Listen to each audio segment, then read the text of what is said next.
Par terre, mer et air, les hommes vont, viennent et se croisent sur les chemins du voyage. Quitter la terre à soi pour aller ailleurs.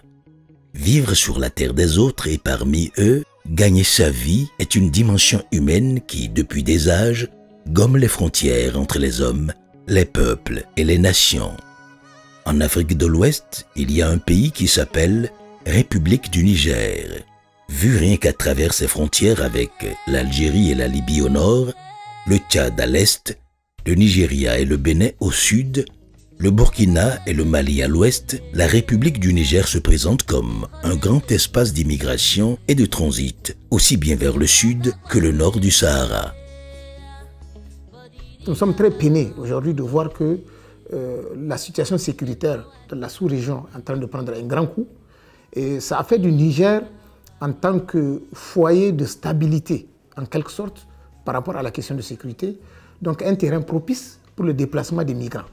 À l'époque, c'était le Mali, ça se partageait avec le Mali, peut-être un peu la Mauritanie. Mais aujourd'hui, tous les couloirs sécurisés sont beaucoup plus au Niger que dans les autres pays. Au nombre des nationalités qui se servent du Niger comme terre d'immigration, il y a les citoyens de la République du Bénin. Nos compatriotes viennent au Niger et disent que la vie coûte cher au Bénin. Il n'y a rien à faire. D'autres viennent pour travailler, d'autres viennent pour aller en Libye, en Algérie. Beaucoup passent par ici pour aller en Italie.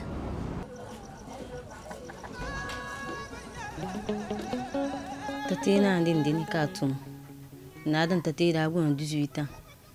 De nga be ni tate di asin na mo enfo.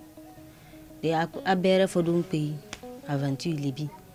De nga adiara cha banka dodi. Nga no ru chene samase tete. Nga tunu za jugu nedo.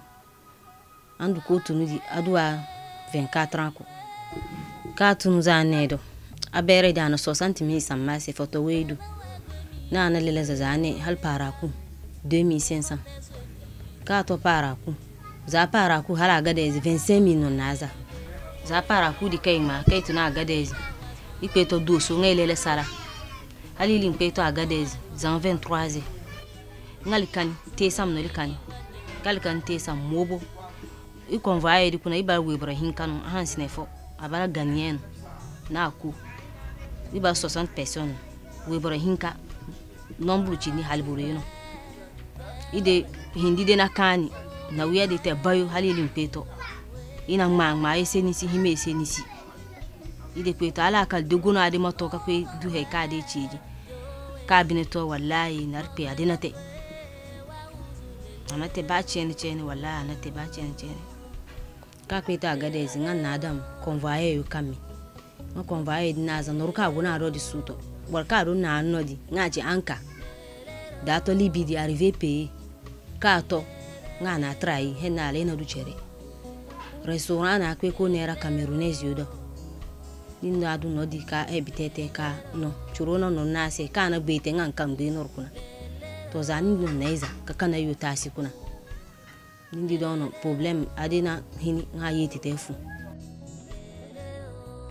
Pour beaucoup de migrants, le Niger n'est qu'une terre de transit pour rejoindre l'Eldorado situé à l'autre bout du désert.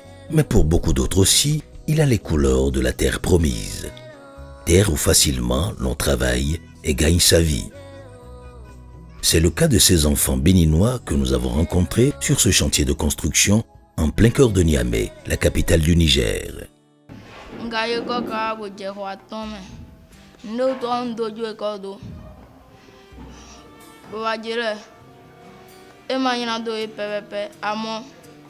Ni mi da ye ko gaga yondo mi agbo pe nukun no vi mi don de godo legbo mo yin me ho re mi ye ni gbo ba plan mi mo ten do pe nukun me po godo legbo no ya zami like kaka bu je C2 bu dodo o tro en su ton d'accord mon plan zo wa plutôt janvier 2022 fa ya si a son plan gade den ka jafi ouais ya chelo mo nyina ipon so wendo welo mo ejuro mi wendo bo yero kan so yi kan chede o kan che opon wa to fi me da o je ko mi kwesun wa fi fo die me Pour de ouais mais ouais encore le fi.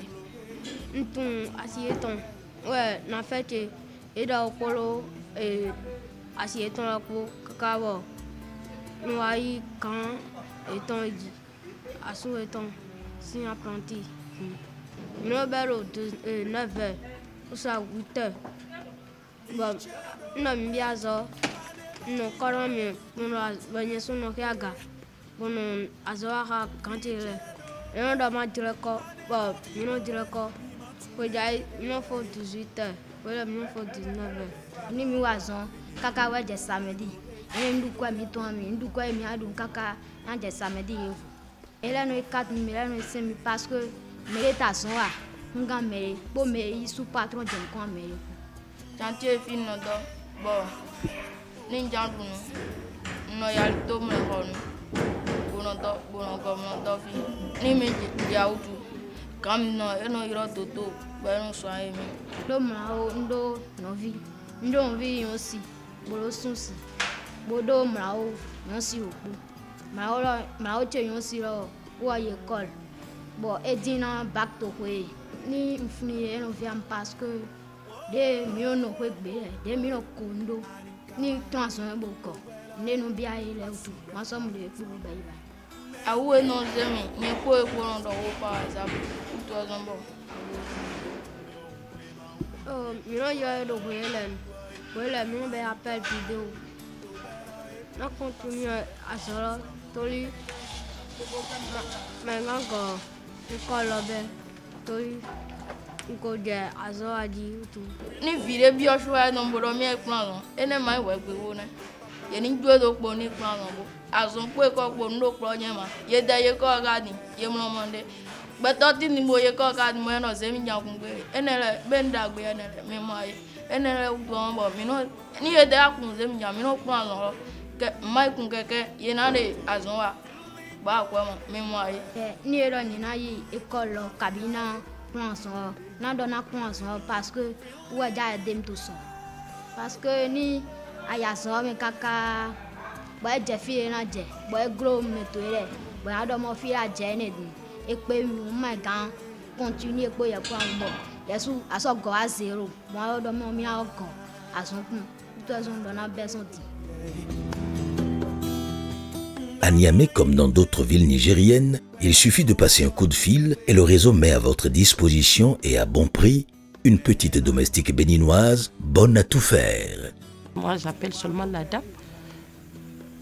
Elle m'amène les filles. Généralement, elle m'amène ses parentés. La fille de sa grande soeur. Parce que je préfère prendre quelqu'un conseil là d'où est-ce qu'elle sort pour éviter les problèmes. Je veux pas qu'on m'amène quelqu'un. Parce qu'il y a des fois, on t'amène, tu ne sais pas d'où la personne sort. Il peut prendre tes trucs et partir. Où est-ce que tu vas chercher la personne? Mais si on connaît chez elle, tu sais à qui t'adresser en cas de problème. Généralement, je prends à partir de 14 jusqu'à 20. Parce que les petites, quand tu leur parles, elles entendent, elles te suivent. Et je prends les filles. Je ne prends pas de garçons, je prends les filles. Le grand problème que nous avons, c'est nos fillettes. Une fois arrivé à l'âge de puberté, c'est fini, la personne ne veut plus travailler. Ils se donnent à la protection. Des fois, tu vas les voir partout en train de se promener, la personne ne fait rien, c'est des vols partout. En général, on a affaire à eux lorsque ça se gâte. C'est un enfant qui a été trafiqué depuis plus de 4-5 ans. Il commence à être grand et il se trouve en face d'une situation où il a été peut-être violenté, où il commence à prendre conscience qu'il est dans une situation dramatique. Je me rappelle, la dernière situation que nous avions gérée date d'à peu près 10 ans. Une jeune fille qui était amenée ici, je crois à l'âge de 9 ans, entre 9 ans et 10 ans, s'était retrouvée autour de 17 ans, grande, et elle a commencé à contester sa présence ici. Donc ils ont pris attache avec nous, on a organisé son rapatriement au Bénin, en accord avec nos collègues qui sont au Bénin. Et nous, tout ce qu'on a fait comme travail, c'est de la soustraire du mécanisme. Maintenant, on n'a pas pu faire tous les détails qui sont possibles de faire parce que c'est une nébuleuse. Une nébuleuse, s'il faut l'attaquer, à travers une seule personne, ça ne donnera pas grand-chose. Majorité des jeunes filles qui travaillent dans les travaux maison, majorité c'est des Béninoises. Les mineurs qui travaillent dans les maisons. Je rappelle bien, c'est même pas longtemps, il y a une femme, on l'a arrêtée concernant les traites des personnes pour les mineurs, qui amène les petites filles, il les fait travailler, c'est elle qui recouvre l'argent, tout ça là. Tout ça là, c'est la traite. Donc voilà un peu, nous on est au courant de ça, on est en même train de lutter sur ça. Il y a plusieurs personnes qui, les hôtels actuellement, qui sont même en prison à cause de tout ça. Oui. En fait, nous, on a toujours continué à sensibiliser notre population. Les citoyens de la CEDEAO qui résident au Niger. On attend de sensibiliser les gens pour les faire comprendre les dangers de cette situation qui nous menace. Parce que la majorité des jeunes filles ou bien des jeunes garçons qui tombent vitrine de ce phénomène, c'est des gens qui ne savent même pas réellement qu'est-ce qui est là. Comme vous venez de dire, c'est même pas ça seulement, il y a les petites jeunes filles. On la met ici, on est obligé de prostituer. C'est les gens de Nigeria qui font ça majoritairement. Des jeunes filles qui viennent au Niger, ils ne savaient même pas qu'ils vont venir se prostituer. Si on les amène, la femme ou bien le monsieur qui l'amène, il oblige les jeunes filles-là de commencer à les prostituer. Tout ce que la fille fait, c'est eux qui recouvrent la somme. Donc, tout ça là, tout ce qu'on peut faire, on fait les sensibilisations, on fait des formations, on dénonce les hôtels. S'il y en a, on dénonce. On a l'habitude de dénoncer. Mais même s'il est rappelé, ça n'est pas fait 2 mois maintenant. Il y a 2 femmes nigériennes actuellement qui sont cassées à la prison civile de Niamey. Plurielles sont les paroles au masculin et au féminin qui racontent le voyage des migrants. En plein cœur de Cotonou, Gloria Ponou, psychologue et clinicienne de son état, nous présente le centre Sonayon. Ici, nous sommes au foyer Sonayon. C'est un foyer qui est établi depuis 2014 et qui accueille les enfants vulnérables et en situation de rue. Et plusieurs situations poussent ces enfants-là dans la rue. On a les cas de maltraitance, on a également les enfants migrants, on a des enfants qui ont effectué la migration de retour. Les enfants qui ont effectué la migration de retour que nous accueillons ici, pour la plupart, sont revenus du Nigeria, du Togo, du Cameroun et également du Niger.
contribution quoi autour.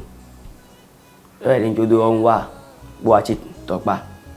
Vous avez mes bateaux dit. On voit topa. Mon les fins bon Dieu. Non ho le haïti. Aka nous moi aller. On est blanc moi pour mon là ouais hockey. Un caméra que tenanji. Belo que que y a nous point on a yo. Les ennemis bon temps. Voilà c'est y. Et voilà. Le finir peut dire. Bon après et 3 jours bon le pouvoir bon il m'a les minaya on dit Mino mino mo e plan me 5 ou ben mino moto me monsieur on tient de wa fini o le que minai na ya ona je me dire clamer soy bon et ça mi mais ça na mi ça dive pour le ba possible on va se ramener ouais aka ena cause you je am no igwa bon et non formé on a dit mais pourquoi y a moyen de agir ti non quand dame non ko 1 heure aka na 4 heures et non formé on a dit mais ya on fond et quand des cuisiniers bi non clo on zappe bon soko ya pi tout le monde là et file non dehors bon tout le monde là tiagement des blocs tu vas 10 minutes dedans et ouais on va me mais non on se finit mais les quand mieux ouais nous ça nous et non mes francs non 10 000 assim on sait on là kaka on quoi payer 15 000 on payer 15 000 et ouais on doit que bon ça frontière et sa frontière mon bus sopo on a que il y a pas mais là que 2000 ici mon bien mais c'est des enfants qui pour la plupart n'ont plus de boussole puisqu'ils n'ont pas de parents présents, mais aussi même ceux qui ont des parents ici ne connaissent même plus l'existence de leurs parents. C'est des enfants qui ont vu leurs parents il y a 2, 3, 4 ou même 5 ans et qui n'ont même plus la volonté, qui ne recherchent plus ses parents et qui se sont établis dans la rue.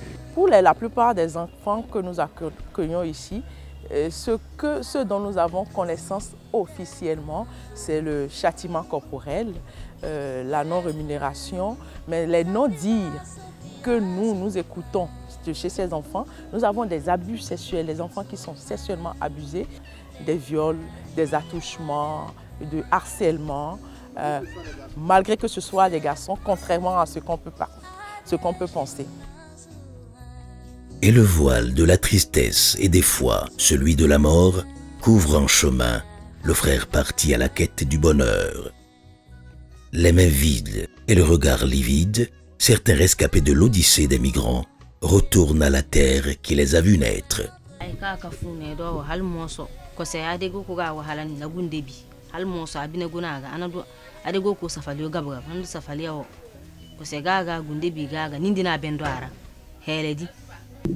Wallahi ala kal donna kan ana da don bete na ka akwai wahala kana du ba hefo wahala dinu me wakati kanka sinte di ka don kal he bite chene di wallahi machine di ka du nga ana ala kal kan chene pa mo so na du be chene fo agana akwai kute amma wahala ka akwai ter kuna andu ba hefo sin kawai di kanka kalfa ba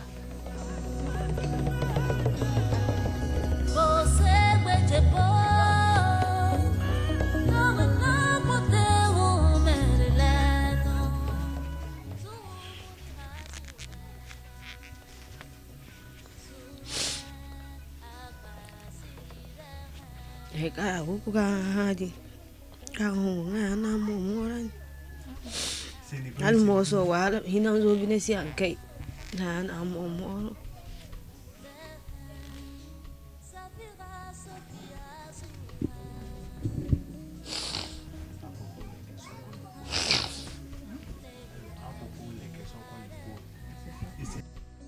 da kwentunu ngaguna warka de baga chene andua hefo ko tete chene wala ngolon supenu fo to se munedi asina le heli fo mpe wahala no deri kwa sugumbe na so duwa ba hefo usin wahala ga maye ka yeti te kwene kaka adobo da kwa de guna ho ka di ba ga chene wala ngolon supé ba nu fo e bon adiro di darumbe kaka di bayu.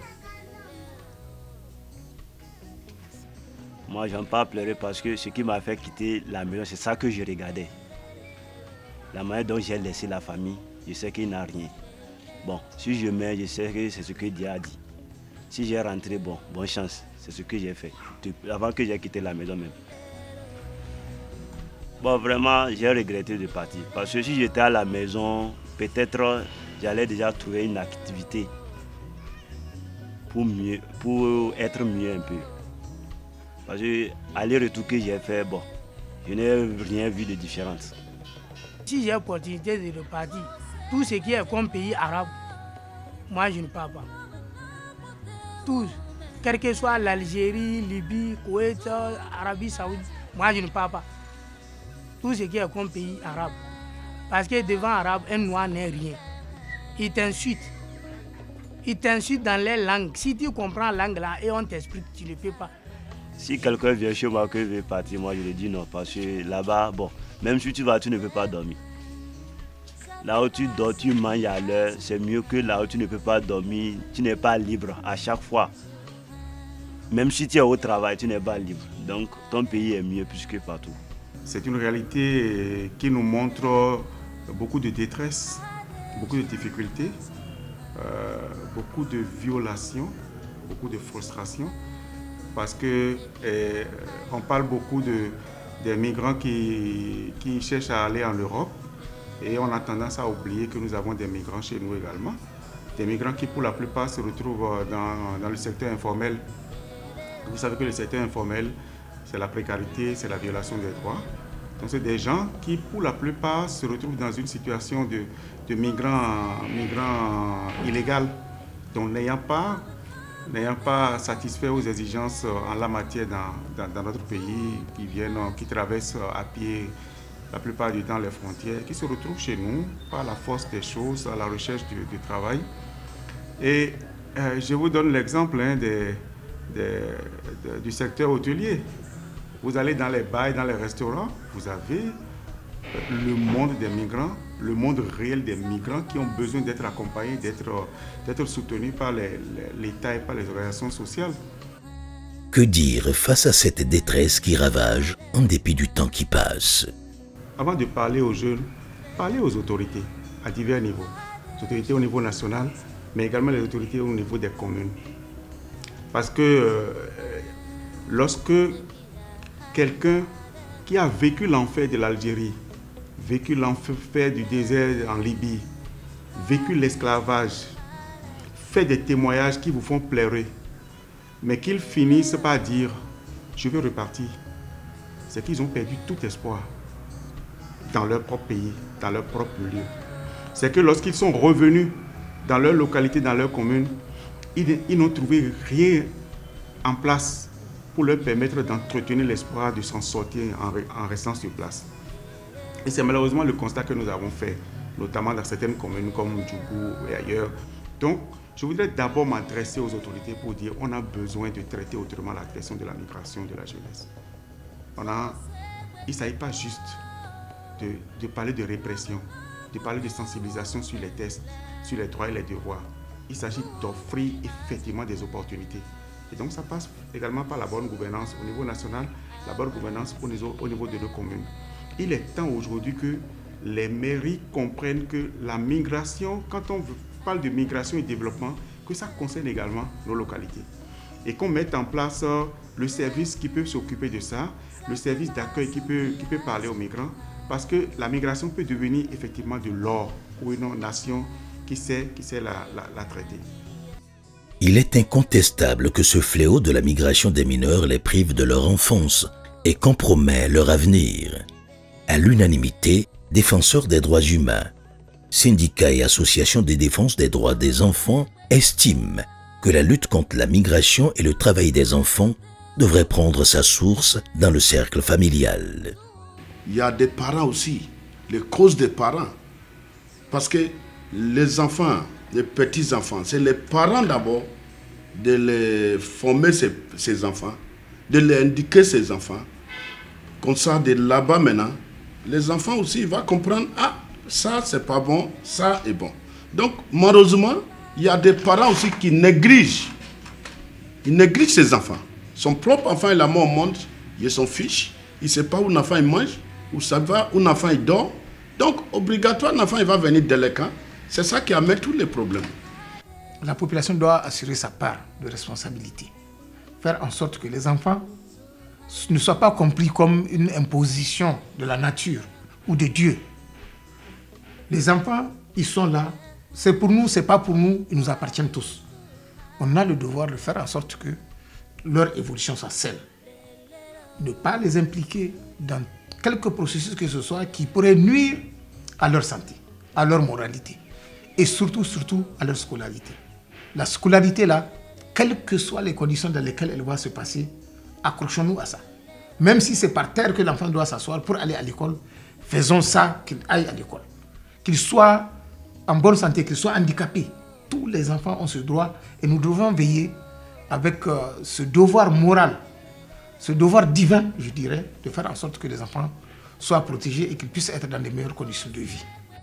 Et même une consommatrice attitrée de services de mineurs migrants au Niger monte au créneau et nous confesse ses belles intentions. Les mamans qui ont les petites filles, à cause de Dieu, s'il vous plaît, de grâce, arrêtez d'envoyer vos petites filles qui ont moins de 17 ans, 18 ans. Parce que tu ne sais pas dans quelle main la fille va se retrouver, dans quelle situation. Elles envoient les filles, mais elles ne savent pas ce qu'elles sont en train d'endurer. Elles ont juste besoin d'argent, or que ces enfants ont besoin d'amour maternel. Elles ont le droit de grandir. Il y a un certain âge, l'enfant doit être là, surtout la petite fille, elle doit être avec sa maman. Elles n'ont qu'à arrêter de grâce d'envoyer les petites filles travailler. Parce qu'elles ne savent pas ce que les enfants sont en train d'endurer à cause de Dieu. Triste page de vie que même le retour au bercail a de la peine à tourner. En dépit de l'inexorable marche du temps, il y a des cauchemars que les jours qui se lèvent n'arrivent pas à effacer, et lorsque les lèvres s'ouvrent pour parler, elles libèrent des mots qui nous brûlent le cœur et nous ouvrent la vue sur un monde si proche mais si inconnu de nous, l'univers des voyageurs d'ici et d'ailleurs, que l'on appelle migrants. Quand vous avez autant d'engagement, autant de pugnacité à vous en sortir au dehors, quand vous avez pu traverser les mers, quand vous avez vu marcher dans le désert et que vous avez pu vous en sortir, il suffit juste de mettre le 10e de cette détermination-là au service de ce que vous pouvez faire dans votre pays et vous allez vous en sortir. Il faut arrêter de croire que l'Eldorado est ailleurs. L'Eldorado peut être chez nous. Et nous avons eu l'occasion de le prouver à travers une petite donation que nous avons faite à une dame revenue d'exil, à Djougou, je crois, qui s'est acheté une machine à coudre d'occasion avec le peu que nous lui avons donné et qui aujourd'hui a oublié de repartir. Et aux dernières nouvelles, se serait remarié.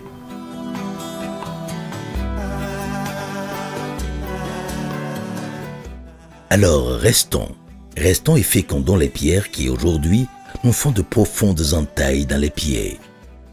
Demain, au bout de nos efforts, au bout de nos méninges essorés, elles étendront à nos pieds le tapis rouge de la gloire et de la fierté d'avoir modelé de nos mains et de notre sueur le paradis rêvé. Restons et rêvons.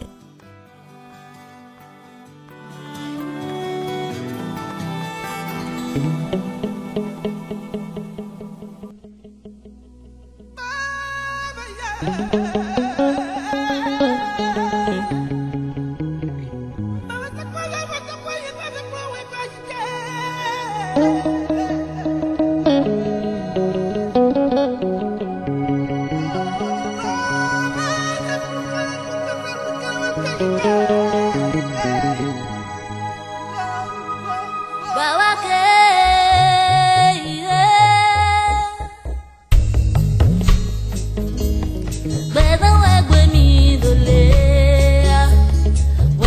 where's the